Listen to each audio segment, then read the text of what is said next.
Bueno, continuamos con el segundo compareciente, que es el decano del Colegio de Psicólogos de Andalucía Occidental, don Fernando García. Tiene usted la palabra. Sí. Bueno, pues muchísimas gracias. Buenos días a todas. He venido varias veces al Parlamento a comparecer, pero es la primera vez que lo hago en este formato y la verdad es que impone un poco más. Me he quedado así un poco de esto, ¿no? Bueno, vamos a ver. Contentos de poder participar. Siempre para nosotros es un honor poder venir al Parlamento. Traigo saludos también de Manuel Mariano Vera, el compañero, el decano de Andalucía Oriental. Normalmente nosotros hacemos siempre delegaciones cuando hay tanto territorio de por medio, ¿no? Bueno, esta ley, importantísima ley, ya tuvo, por nuestra participación en el Observatorio de la Violencia de Género el año pasado, si no recuerdo mal, en marzo, ya tuvo, sobre el texto que allí había, ya tuvo una serie de comentarios que hicimos ambos colegios. Hemos visto que en el texto que ahora se presenta hay incorporadas cuestiones, probablemente porque que son semejantes a las que nosotros, algunas de ellas que nosotros ya decíamos allí, probablemente además, porque además de nosotros, probablemente otras instituciones también pudieron haber dicho cuestiones. Por tanto, ya entonces valoramos que la reforma que se le pretendía hacer al texto de la Ley 13/2007 era una buena ley, la reforma era entonces buena y entendemos que esta que se presenta ahora aún la ha mejorado. Es decir, que en realidad vamos ganando en el texto. ¿Qué es lo que nosotros queremos hacer aquí? Llamar la atención sobre un par de cuestiones importantes. Quizás la primera es que si revisamos las estadísticas que siguen saliendo fundamentalmente, y son muy fiables las del Consejo General de Poder Judicial, porque hablan de denuncias y hablan de porcentajes y son reales y compara toda España, realmente Andalucía no sale ahí bien parada. Nosotros incluso superamos en 13 puntos, según estos datos que yo he manejado de finales del año pasado, superamos en 13 puntos, llegamos casi al 70% el incremento de denuncias respecto al resto de España. Es decir, que en Andalucía, a pesar de todo el esfuerzo que se ha hecho, a pesar de que siempre hemos tenido que la Ley 13/2007 mejoraba en muchos aspectos la Ley 1/2004, ¿vale?, que era de unos años anteriores, debemos de pensar, debemos de preguntarnos, no sé si decir que hacemos mal, ¿no? Yo creo que qué nos falta por hacer. Nosotros la idea, hoy al menos nos gustaría podernos centrar en más allá de ver qué hemos hecho mal o qué cosas faltan, es qué podemos hacer, qué cosas podemos implementar. Desde luego hay una cosa que es básica. Nosotros creo que nos podemos poner fácilmente de acuerdo que por muchos recursos que se le apliquen a esto, o por los recursos que se le aplican, no son suficientes. Esos recursos, que tienen que ver con cuestiones fundamentalmente de tipo económico, tienen un reflejo también fundamentalmente en la creación de recursos específicos, creación de recursos, el trabajo de los profesionales, de las profesionales fundamentalmente, que trabajan en este ámbito, ¿no? En este sentido sí nos preocupa, porque en el análisis que hemos hecho ahora hemos encontrado que ya está la memoria, ya estaba entonces desde el año finales del 16, cuando se comenzó el proceso de revisión de esta ley, ya estaba un estudio de la memoria económica que ya dice que no va a significar ningún impacto. A nosotros eso siempre nos preocupa, ¿no?, porque entendemos que hay una relación directa y aún sabiendo de todas las cuestiones de crisis. Pero si realmente decimos que esto es un problema social, que es la gran lacra, que, en fin, todas esas palabras grandes que constantemente decimos, entendemos que hay que hacer un esfuerzo, obviamente, de optimizar por medio de recursos. Nosotros hacemos algunos comentarios, algún articulado que aún se mantiene y que creemos que se puede especificar más. Hemos dejado un texto aún breve, pero para que por lo menos las ideas centrales queden, ¿no? Esa es una cuestión que es fundamental. Pero después también entendemos que hay, o debería de haber, en esta cosa más a aportar, un cambio casi de paradigma, ¿no? Nosotros creemos que el cambio de paradigma debería de ser un cambio basado en una valoración diferente de la problemática. A nuestro modo de ver, la intervención en violencia de género está excesivamente judicializada. Y sé en el contexto en el que lo digo. Esta competencia es una competencia caminante, igual que lo ha sido la igualdad, igual que lo ha sido la atención con la mujer, ¿no? Porque realmente es un producto híbrido. Puede estar colocada en distintos sitios, ¿vale? Probablemente sea transversal. y está bien colocada en justicia. Igual también estaba bien colocada en igualdad y política social, porque tiene que ver también con ambas, ¿no? Pero más allá de donde estuviese, allí antes, el año pasado y ahora aquí, el modelo, digamos, el conjunto de valores que lo sustenta sigue siendo similar, ¿no? A nosotros nos ha preocupado siempre, y lo hemos dicho en muchas ocasiones, el excesivo índice, señalamiento del valor de la denuncia, si no como condición, sí como llave, que abre un montón de puertas, ¿no? Entendemos que eso tiene que ver, evidentemente, con la creación de un contexto en el que eso sea viable, pero entendemos también que tiene una alta incidencia en la propia desprotección. Por dos cosas. En primer lugar, porque a la mujer víctima, frente a los discursos que hablan de que se trata de una problemática social, finalmente tiene que hacer un ejercicio individual. Finalmente esa denuncia es la que pone en marcha un proceso, por tanto va a depender de ella ese asunto, y además ya tenemos estudios suficientes, también además con la promoción de nuestra administración, de la Junta de Andalucía, tenemos estudios que indican qué hace que una denuncia se retire o se sostenga y qué tipo de cuestiones, ¿no? Por tanto, ahí pensamos nosotros que la denuncia deberíamos de tenerla, y desde nuestra perspectiva de la psicología, deberíamos de tenerla mucho más en términos de elemento fundamental dentro de un proceso amplio, largo, porque todas las noticias que tenemos del ámbito judicial, en esta problemática concreta, en el apoyo a estas víctimas, digamos que puede ser un ambiente hostil. Es un ambiente hostil por el contexto que tiene, a pesar de las medidas que se ponen de separaciones o de cuidados y, desde luego, de la aparición de juzgados especializados, pero también por el propio funcionamiento. La justicia, en el fondo, y a estos niveles, desde la perspectiva nuestra, no puede ser finalmente el lugar en el que estas cosas se resuelvan. Evidentemente estamos hablando de delitos, eso no hay quien lo dude, ¿no? Y son delitos, además, perfectamente punibles como lo son, ¿no? Por tanto, nosotros insistimos en que una de las cuestiones importantes debe de ser tomar, tal como nos explica el feminismo, tal como nos explica la teoría del género, esto como una problemática que tiene mucho más que ver con un sistema de valores, con un sistema de fomento del patriarcado, del poder de los hombres. De forma que hoy aún seguimos teniendo mucha atención a las características de la mujer como víctima, al padecimiento de la mujer como víctima, y ahora entro en la segunda de las consideraciones que quiero haceros aquí, que es, y muy poca atención al comportamiento del hombre como agresor, a las condiciones del hombre como agresor. Esa es una de las consecuencias que esto tiene, y a nosotros nos parece que eso es una cuestión de cambio de valores, en un sentido también técnico. Nosotros lo tenemos un poco que mirar así, ¿no?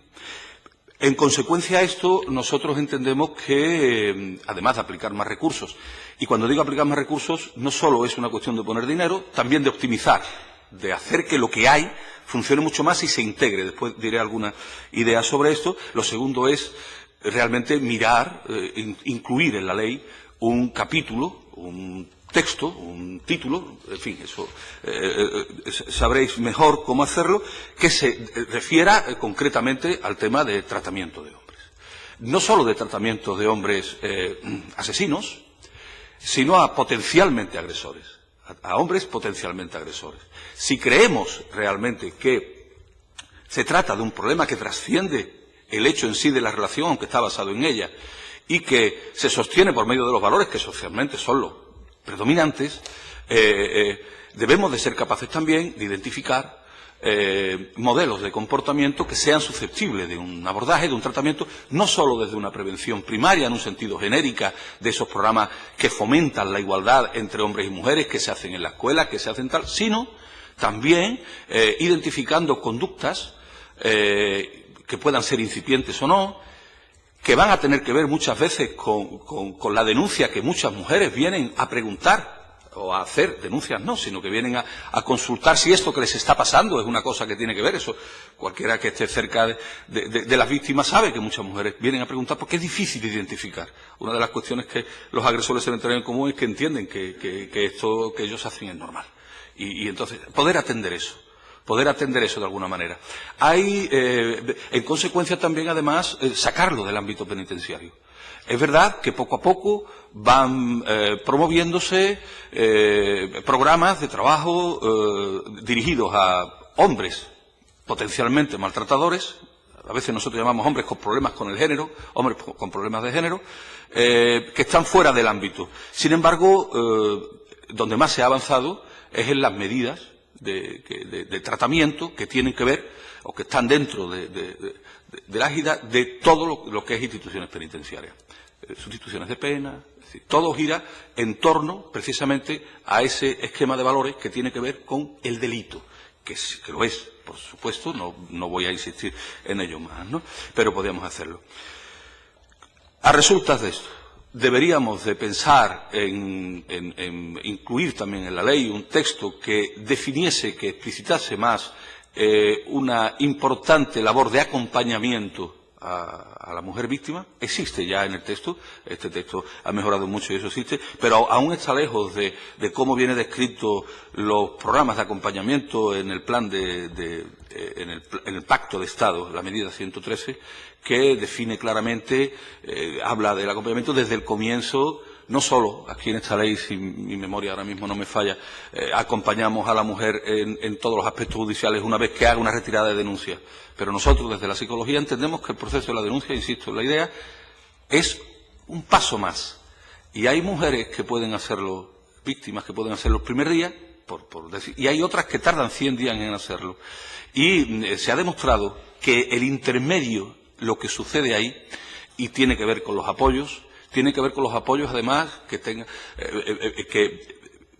que ver con la comprensión, con la reflexión, no solo con la educación, no solo con decirles que tú puedes ir a hacerlo, sino empoderar para que eso pueda hacerlo, ¿no? Y la psicología ahí tiene vocación de ocupar un papel importante, porque creemos que la experiencia ya lo señala así, ¿no?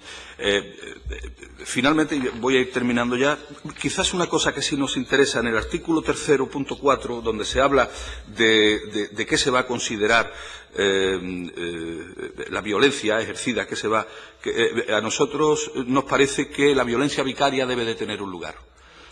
Vicaria, es decir, la violencia que se ejerce sobre un tercero con la intención evidente de dañar a otra persona. Tenemos ahora mismo encima de la mesa el flagrante caso del Ejido Almería, en el que ya ni siquiera se ha ido hacia la mujer la violencia directa, sino que es un ejemplo, paradigma claro, de lo que es la violencia vicaria. No aparece recogida, aparece ya recogido que la presencia de los menores desde la ley de 2015 del cambio de la protección de menores en 2015 ya son víctimas directas, pero se están dando tantos casos de asesinatos de niños y niñas que debemos de tener claro que no solo es infligir el daño a este individuo, a esta persona, a este menor, a esta menor, sino que eso tiene un valor vicario, que es el daño mayor que se le puede hacer a una persona.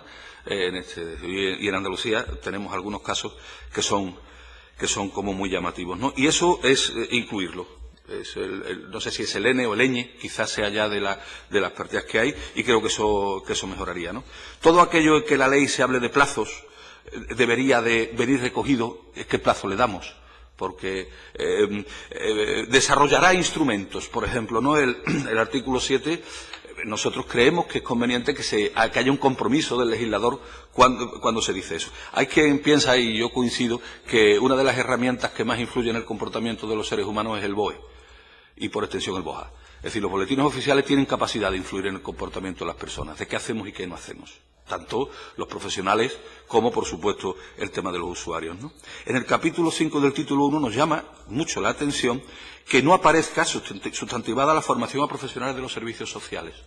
De hecho, en estos días también sabéis que se está debatiendo sobre el catálogo de servicios sociales de la ley. También allí hemos echado de menos, ayer tuvimos ocasión de mantener una reunión en la consejería con el señor viceconsejero y hablábamos de este tema. Hablábamos de que nos parecía un silencio tremendo que no aparecieran allí en los servicios sociales competencias, prestaciones que tuvieran que ver con este asunto. Él nos lo explicó y lo entendimos, pero nosotros seguimos echando esto de menos, ¿no? Después insistimos siempre en que la psicología se ha demostrado una de las de las profesiones, del conocimiento científico y de las profesiones, que más puede influir en la calidad de la recuperación de la víctima, que más puede influir en la modificación de las conductas de los agresores, quizás lo que importe, porque ya nadie discute que a los agresores hay que tratarlos, sino cómo tratarlos.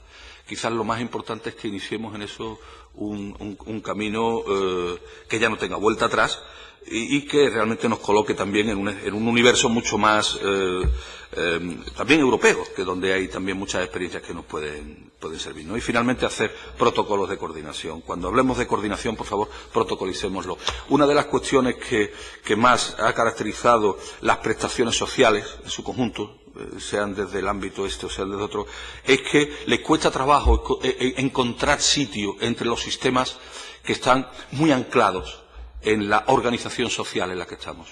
De manera que los servicios sociales, los servicios de atención personal, les cuesta trabajo ser interlocutores en igualdad con el sistema de justicia, con el sistema de salud, con el sistema educativo. Entonces, es conveniente que las medidas que se quieran implementar en este campo tan importante y tan ambicioso por el objetivo que persigue, también estén descritas y protocolizadas de tal manera que no estén al albur de la ocasión, del profesional o incluso de las instituciones que puedan haber en ese momento. Bueno, y yo con esto quiero terminar por alargarme. Muchísimas gracias por vuestra atención. Pues muchísimas gracias, don Fernando, por su exposición.